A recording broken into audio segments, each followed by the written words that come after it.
What's up, YouTube? Oh, sorry, my stuff's all jacked up. Okay, what's up, YouTube? This is your boy, Dermy Wormy.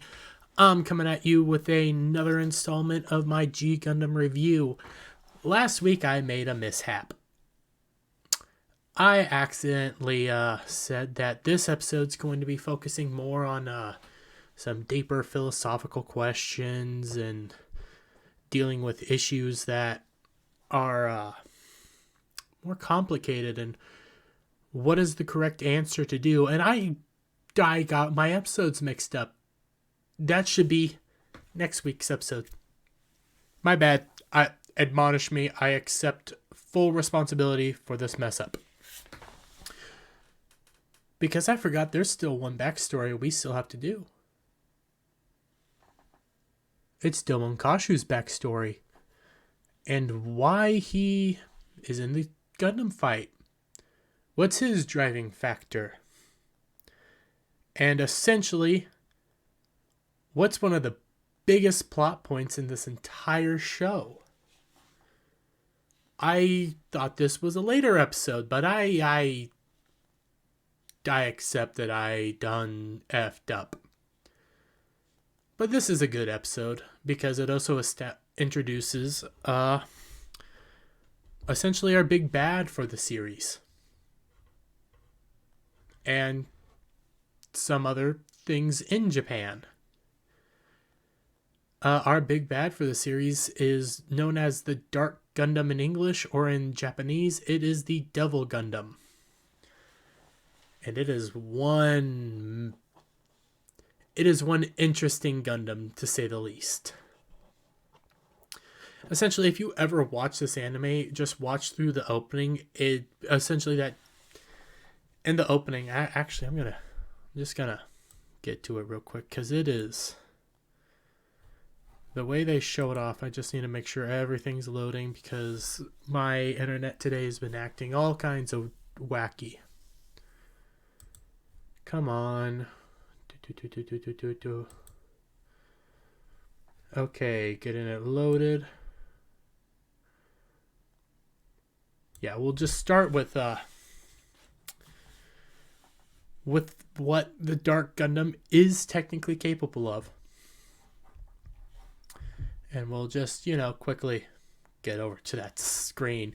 Yeah, quite literally, this is a bit of a spoiler for the series, but the Dark Gundam does do something very similar to this. It is a mechanical beast.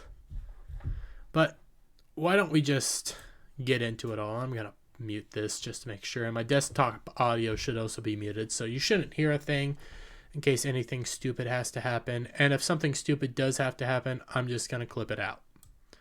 So, we start in Kyoto. Very different than our usual openings, because our usual openings have our narrator. This one doesn't. That's right, this one doesn't have our narrator because it is a episode all about Domon and some of his story, essentially. So we start in Kyoto, and he's sitting at this temple talking to he's talking to this dude. And don't know who this dude is. Not really all that important. I'm guessing he works for the Neo-Japan government. Because this dude is just informing Domon that, hey, it's been 60 years since everybody left. And since then, even Kyoto's been destroyed. And Domon's sitting there drinking some tea, and he's kind of shocked by it. Not really shocked by it, but he does acknowledge that it's kind of sad that this all has been destroyed. And he asked, well, where the heck's Rain? Where is Rain? And the old man tells him Rain's not going to show up. Domon asks, what do you mean? Who are you? The old man gets a creepy perv face on, and Domon passes out, dropping our picture. And our picture is gently picked up by our narrator. Yes, our narrator informs us that today we will be learning about the man in the picture and informs us about today's opponent, the strongest Gundam, the Dark Gundam, or in Japanese, the Devil Gundam. And its origin story. Oh, you didn't think the Devil Gundam was just gonna come out of nowhere, right? It has a creation. It has an origin story that is connected to Domon. And it has some interesting things about it. And how powerful it truly is. So we get let's get things started, And we then cut to a army of mobile suits preparing to engage. What's this? Oh, that's the Devil Gundam.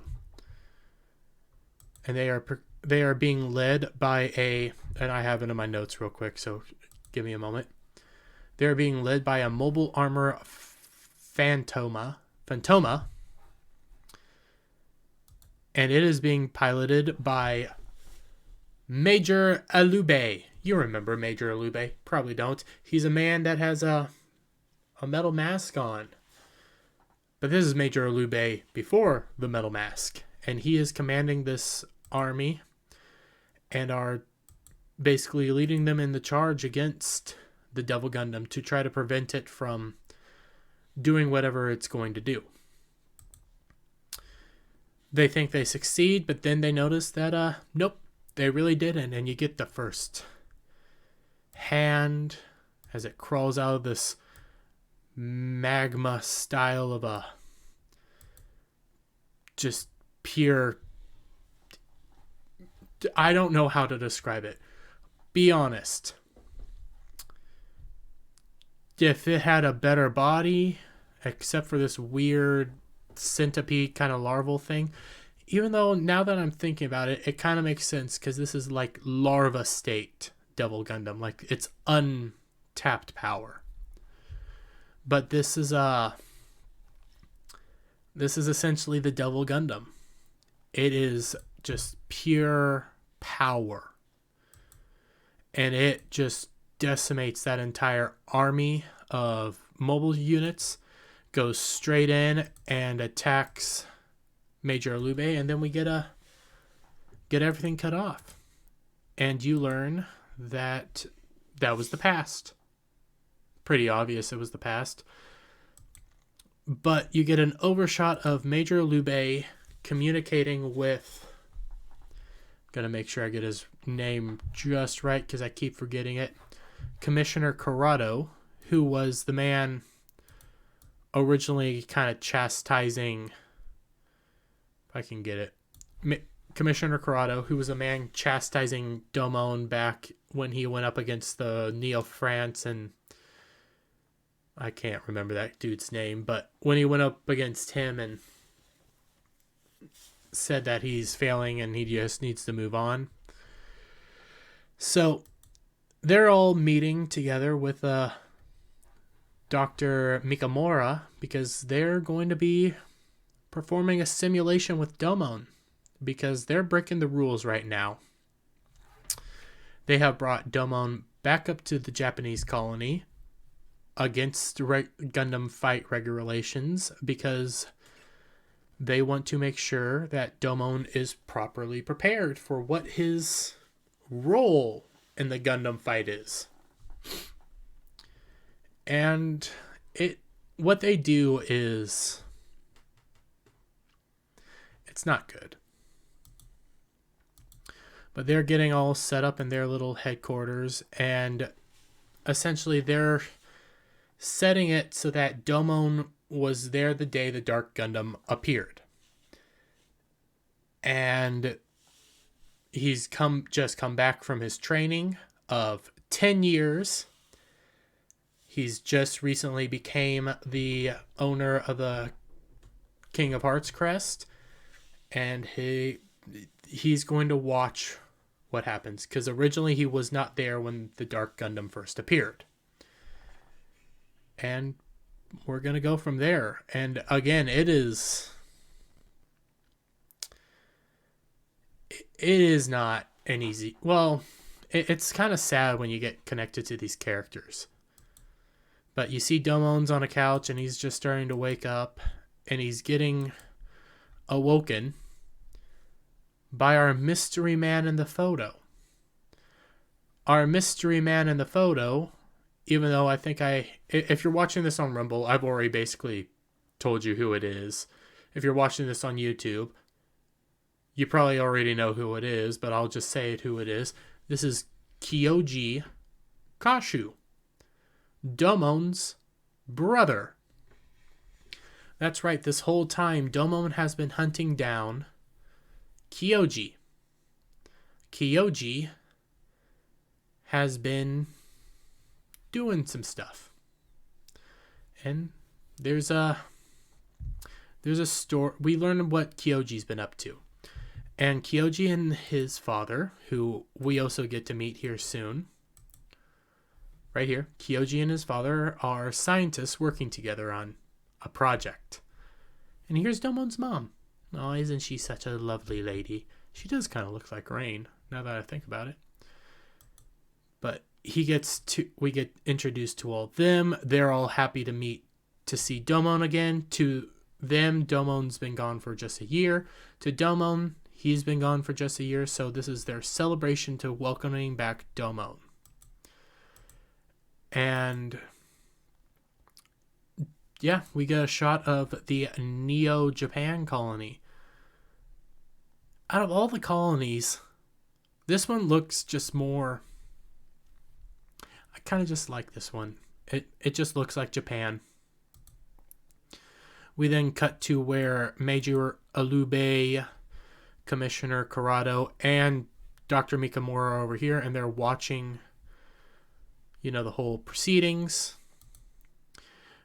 Major Alube, I get this mixed up every time. Corrado's basically asking, why are we doing this? What is this for? And Ulube just says, well, we're doing this to show you and to show you that Domon has what it takes. And basically it's just a backstory episode telling us what's the big deal about this episode. And Alube's positive that the Dark Gundam will appear, just like on that day that Domon wasn't there.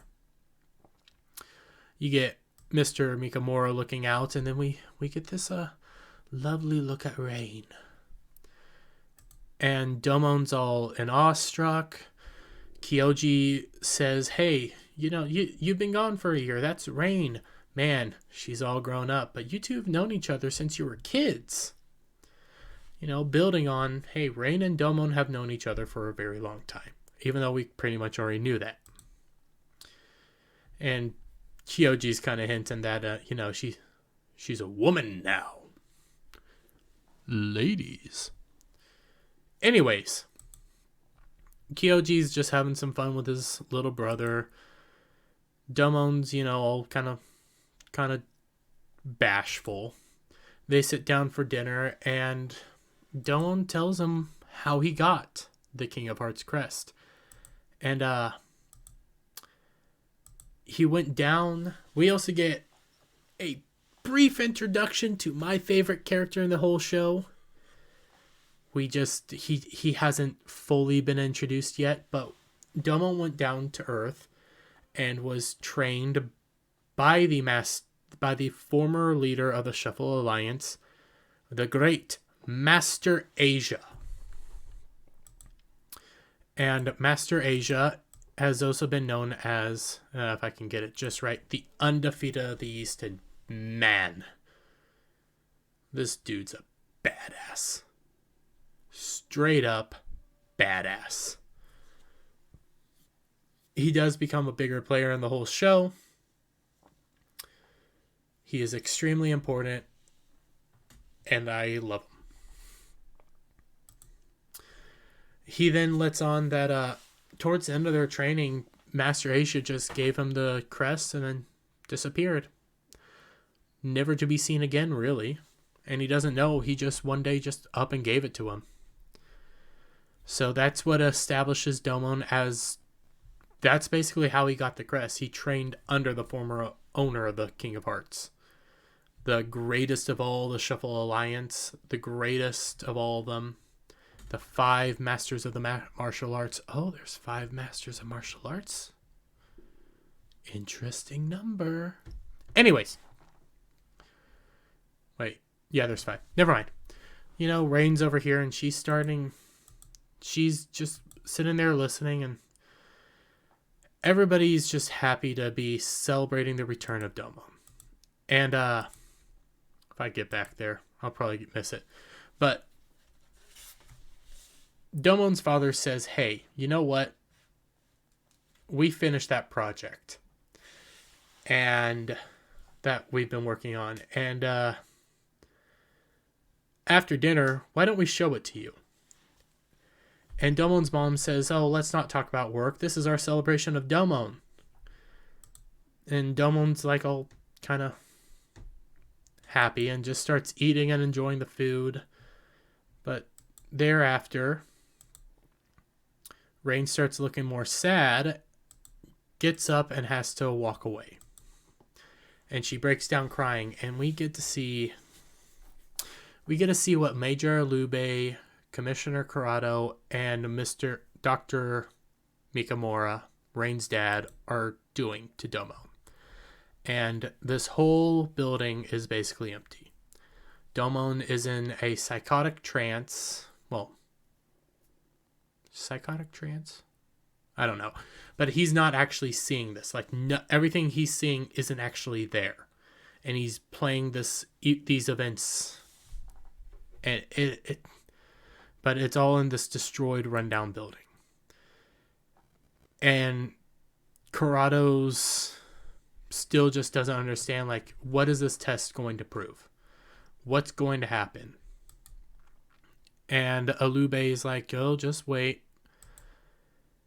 Things are about to start heating up. We see Rain starting to run back over to where they're all headquartered. Dr. Mikamura says, why are you here? And Rain just is objecting. She doesn't like doing this to Domon. She doesn't like basically torturing him. And Mikamura gives us essentially I can't say the word. Exhibition. I probably said that wrong. Dump. You know, giving you a bunch of information. And he says, in reality, all Commissioner Corrado cares about is becoming the next Prime Minister of Japan, and all he wants is Domon to win the Gundam fight. That's all he cares about. But Major Alube, Dr. Mikamura, Rain, and Domon have a second and actually more of a number 1 goal, which is to find the Dark Gundam and bring a stop to it. And that takes more precedent over winning the Gundam fight. And Rain's whole job is to help make sure that Domon achieves that goal. Gundam fight comes second. And he's actually really sorry that he has to put her through this, and they have to put Domon through this. In reality, not so much. Excuse me. That's a bit of a spoiler for much later down the line. But we cut back to Domon and his family as they reveal their secret project. That's right. Domon's brother and father are the creators of the Dark Gundam. Dun, dun, dun. Which, again, this is Dark Gundam, essentially larva form. There is actually, like, acknowledgements to what forms what. And there's some... Dark Gundam has some overpowered abilities. But essentially, they acknowledge that this is supposed to be the strongest Gundam ever. It has the power to basically change worlds and bring things with just the weight of its shoulders. Domon's in awe, and Kyoji is starting to look very proud over this project and says this is going to change the world forever. Domon's trying to figure out, like, what the heck do you mean? Kyoji says, oh, nothing. And then all the lights turn red, and a bunch of police show up to arrest Dr. Kashu and Kyoji over a supposed plot to take over the United Colony Federation and the Earth with the power of the Dark Gundam. Domon is prepared to defend his parents and stuff because they're objecting. They say they're not planning on doing anything like that. But according to they're convinced that they're wrong, but they're actually right. Everything they accuse them of doing is correct, and Kyoji is the one who's planning this. Yep, Kyoji's a bad guy. Shocker. So, brief timeout. This is one of the reasons why whenever I tell people to watch G Gundam, it's because whenever I tell them to watch it, because I do love it. I think it's a fantastic show. I also tell them kind of a brief idea of what the show is. It is when you take Dragon Ball Z, which you will get the sense of Dragon Ball Z in this episode. When you take Dragon Ball Z, you take Street Fighter, mix a bunch of robots together, and that's G Gundam. And it knows what it is. This is our Street Fighter part, where the brother is actually evil and commands the Devil Gundam, Dark Gundam, and wants to take over the world. Wahahaha. And Kyoji, we're gonna back in, but Kyoji tells them all that he's gonna take over the world, essentially take over everything, and he's just gonna start showing you, like, the power of the Dark Gundam and guns them all down. Kyoji's I'm all powerful and everything with the power of this Gundam. Evil maniacal laughter. Mama Kashu begs him to stop. And then Mama Kashu gets shot by one of the officers. And in doing that, Domon tries to save her, but she's pretty much dead. Dead as a doornail. And with that, halfway point. Yeah. Like I tell people, it is Dragon Ball Z meets Street Fighters meets giant robots. And yet I still love this show. So, Dr. Kashu's shocked that his wife's dead. Kyoji really doesn't care. Domon's begging him to stay, but he doesn't, and he just hops into the Dark Gundam and basically heads off.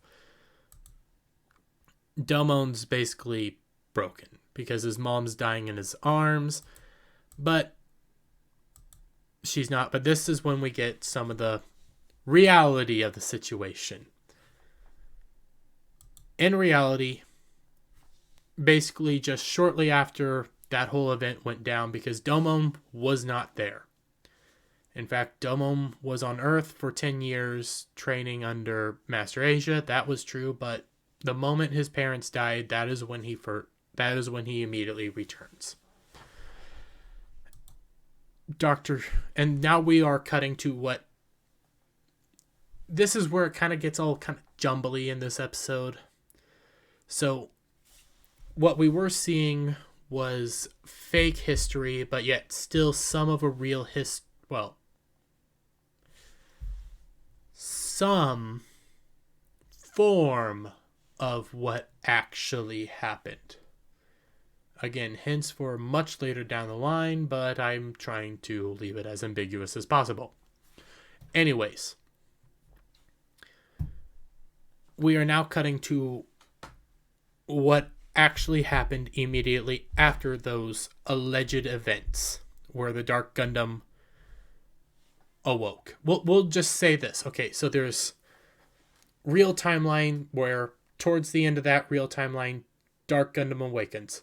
There's fake timeline where we have been watching that. For some reason, this is a test to show that Domon has the possibility to actually take on his brother who has the Dark Gundam. Now we're back to a real timeline right after the events of our opening. In the real timeline, this is what happens. In the real timeline, not Kashu, god dang it. Dr. Mikamura. Okay. Dr. Mikamura gives his condolences to Domon and basically says, I've known your father for a very long time. We used to work together, and I'm extremely sorry for this. And at this point in time, Dr. Kashu is being essentially held in a permanent cryosleep as punishment for building the Dark Gundam. And it was the only thing that Dr. Mikamura and Major Alube could talk the government into. They then tell that shortly after the event, the Dark Gundam descended to Earth like nothing ever happened. They thought it would pretty much be the end of Dark Gundam because there's nothing that could have survived that fall, but newsflash, the problem is the Dark Gundam was installed with three theoretical powers. These three theoretical powers are the ability to self-rejuvenate or self-heal, like it can recreate itself. Self-multiply, so it can continue expanding and creating more forms of itself, which becomes a major plot point here in a few episodes. And then self-evolution. Kind of why I showed at the beginning, the ending of opening 1, you have this much bigger kind of final boss looking form of Dark Gundam, and I keep referring to this Dark Gundam as larva form because it has the ability to just constantly evolve. And it gets super powerful. And they said, well, because of this ability, it's just going to come back. And Kyoji's going to come back. But we can't do much about it right now because Neo Hong Kong is currently in charge. And if we go down to Earth with some military government business, we could be in breach of some colony regulations, So our decision to help prevent other countries from knowing about this ultra powerful weapon is to send you down there in a year's time. Because by our calculations, the Dark Gundam will be regenerated fully within a year's time, and within a year's time, guess what starts up? The Gundam tournament. So in order to send Domon down there, they are going to enroll him in the Gundam tournament. Domon will become a Gundam fighter, and doing so, he will be allowed to have free reign down on Earth to locate, apprehend Kyoji, and destroy the Dark Gundam fully, and then compete in the Gundam tournament and win if you want. What don't, it's not really a big deal. So that's pretty much that. That's why Domon's down on Earth. That's why this is all happening, and that's why they have such high hopes for Domon. Now we cut back to here where Corado's basically saying, but he's a shit fighter. His past, let me remember. Yeah, his past 4 matches, because I have to do that because how the episodes are lined up, it's hard to remember. But his past 4 matches have either ended in draws or he has just refused to completely finish off the opponent. And they go over his past 4 matches. Chippity from Neo America, Sai Saishi from Neo China, Rose Gundam from Neo France, I cannot remember the guy's name off the top of my head, and then Olgorgovsky, third favorite character, from Neo Russia, and how he's based, again, it's either ended in a draw or he just refused to finish them off. So why should he actually, how can we trust him? And Major Alube says, well, pretty much he probably just decided not to end them because they had no connection to Kyoji. So why even fight him? And that's when Dr. Mikamura, God, I keep wanting to say Dr. Kashu. Dr. Mikamura says that, hey, we sent him to all of these countries first. Why Italy? 2 of these countries just don't make sense to me. Why Italy and why France? I don't know. But because China makes sense, America obviously makes sense, and Russia obviously makes sense, especially around the time. But why France and China? I mean, why France and Italy? That doesn't make sense. Anyways, they told him to they picked these 5 countries because these 5 countries were the most likely to pick up on the Dark Gundam. Again, I don't know.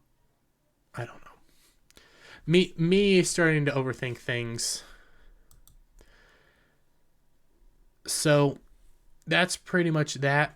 But not quite.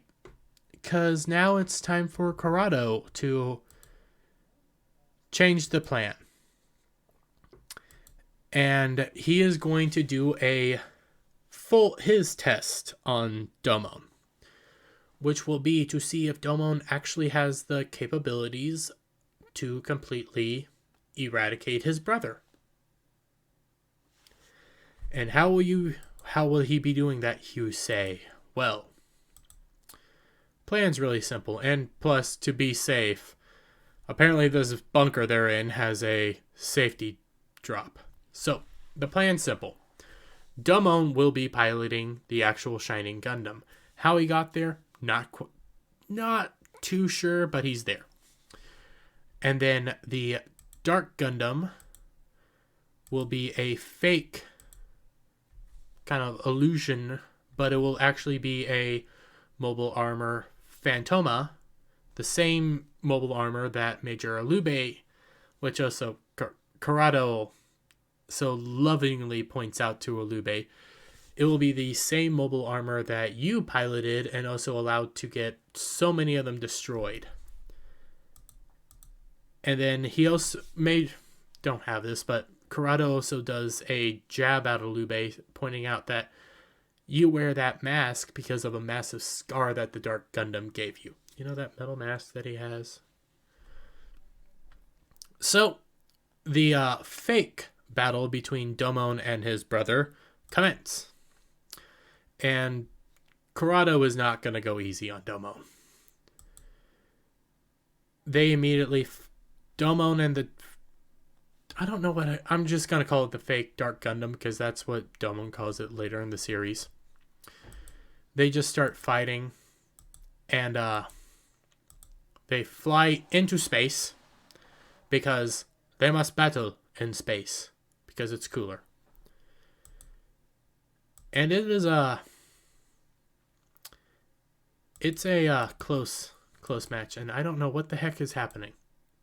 Oh, I'm skipping over some stuff.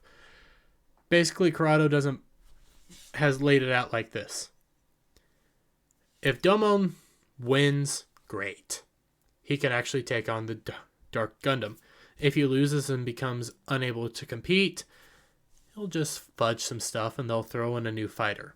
And Dr. Mikamura basically says that's Domon's going to win. Domon is 100% going to win. So now the fight finally starts. I completely blanked on that.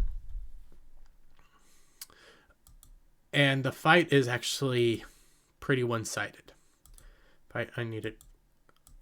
It's bad. We then cut to, and I'm still getting a hang of this, But Rain just knocks out a guy because she needs to go help Domon, and she rushes over to the... you can kind of see it. I just can't get to it right now. She rushes over to the little rose pod because she's going to help Domon. The battle continues out in space, and fake Dark Gundam is basically very one-sided match. And every time Domon goes to like do any attack on the fake Dark Gundam, fake Kyoji says, "Well, I'm your brother, you can't hurt me." And Domon kind of hesitates. And so Domon's constantly on the defense in this match, as you can see here. And right there, where Domon can't even withstand... this is a fake Dark Gundam, and even a fake Dark Gundam is just decimating Shining Gundam right now. And also you can kind of see relative, not exact scale, but the fake Dark Gundam is massive. Like bigger than even Bolt Gundam. Karado's just having a blast because he's like, either way I win. The fake Dark Gundam goes in for an attack, like a finishing blow attack, but instead of hitting Domon, it hits the Rose Pod. And then Rain's there to try to help Domon. And doing this, though, she shatters the top of the Rose Pod, jettisoning off into space. She's fine, by the way. But when she does that, it kind of reminds Domon of his mom. And then it's time for Super Saiyan. Domon starts freaking out. Dr. Mikamura quickly... I always have to pause because I want to say Dr. Kashu. Dr. Mikamura quickly calls security to go help out his daughter. Karado's convinced that it's all over. Nothing's really the matter. And Dr. Mikamura says, well, nope, you just initiated this Shining Gundam's true power. Karado starts noticing like the Shining Gundam is getting brighter. Rain says, what the heck's going on? And as you can see, the Shining Gundam starts changing. And Karado is like, what's happening? What's going on? And Shining Gundam transforms, revealing its true form. And Domon's true potential, essentially. Going to Super Saiyan mode, if I can get there. But, I say but way too much. I need to cut that out. So, Major Alube and Dr. Mikamura inform Karado that this is the true form of Shining Gundam. And in fact, it is basically now super strong. The ability to get here, though, is through people's emotions. And when you get to this form, your emotions power the Gundam, making Domon, who is filled with anger towards his brother, the ultimate pilot for the Shining Gundam. Because he is now just the fuel for the Shining Gundam. And with this, Domon reveals a new ability that can only be used in the super mode, which is Shining Finger Sword, which has possibly one of the... This is such a cool little thing. But it has possibly one of the greatest, like, preludes, or... I can't think of the term, but in order to use it, he says this hand... And when he does Shining Finger, he says, "This hands of mine is burning red. Its loud roar tells me to defeat, to grasp victory." Over here, though, he says, "This hand of mine is burning red. Its loud roar tells me to defeat you." And then he says, "Take this, my love, my anger, and all of my sorrow." I just love it. I love this show. And with this move, he completely destroys the fake Dark Gundam. Then as he calms down, he tells Corrado, "Stay out of my head. Stay out of my way. I'm going to get to my brother my own way. So knock it off." They're shocked that he actually broke through the fog, and they don't know when he did it, but he did it. And with that, battle's over. They're pretty much set that Domon can do this. And Domon and Rei head back to Earth, saying that is their battleground now, and that they're going to go succeed so they can awaken his father and save him. But that's not quite it. We get Major Alube and Dr. Kashu talking there for a bit, and they say that these two will have to achieve our goal. And our goal will be achieved, and our goal will be fulfilled. And that Domon and Rain from now on will be the hunters of our ultimate goal. But with that, the episode's pretty much over. They're just there enjoying their little... Yeah, see? Pretty much over. Now then, if I can get this just correct. Yes. This episode is very unique in that it is that final building block for the launching off section of this story. Because you got episode 1 establishes the world and some of the rules. Episode 2 introduces another one of our main players, yet still building upon Domon. Same with 3, 4, and 5. And all of these, they establish like that main. So 1 establishes the base, and 3, 4, and 5 do this, and then 6 fully kind of puts the cone on the rocket to start shooting up into space. Yeah, I think that's a better analogy. These past 6 episodes have been building that rocket, and now it's finally launched into space. And this episode sets up the trajectory that we are supposed to be going and gives you kind of the grander idea of the story. What some of the stakes are, some of the ideas, and what the overall story is beyond just, hey, it's a bunch of robots fighting each other. It gives us Domon's goal, some of Neo Japan's goal, and kind of what's going to happen moving forward. Kind of. We still have... They hinted at the character. He will be coming in, I want to say, maybe 5 more episodes? Yeah, I think 5 more episodes or so. We will be getting a reveal of my personal... No, it'll be 4 more episodes. No, yeah, 5.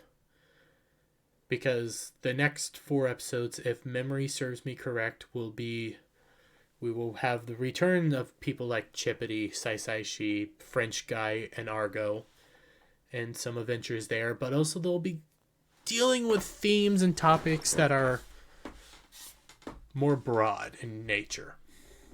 Especially next episode. Some of them are going to be stupid. Let me be real. There's going to be some stupid episodes because you need some filler in between the meat. You got to get that fat. But it still builds on characters. Even some of the most stupid episodes build on characters in the show. But overall, the way I break down this show ultimately, though, is in like chapters. And I kind of view episodes 1 through 6 as kind of your first chapter. 6 alone is, if you just stumble into 6, you're probably like, oh, this is better than if you just stumbled into episode 2 or episode 4. Definitely if you stumble just into episode 4, because the French dude is just, I don't like him. Anyways, but if you take it as a whole up to now, the first 6 episodes, they're kind of a slog. They're kind of slow, but they do have a purpose. Like I said, they built the rocket that will be leading us through the story. So with chapter 1 done, in my opinion, or volume 1, whatever you want to call it, with that done, I say 6 probably does give it the best justice, and I'll give it a 7 out of 10 altogether.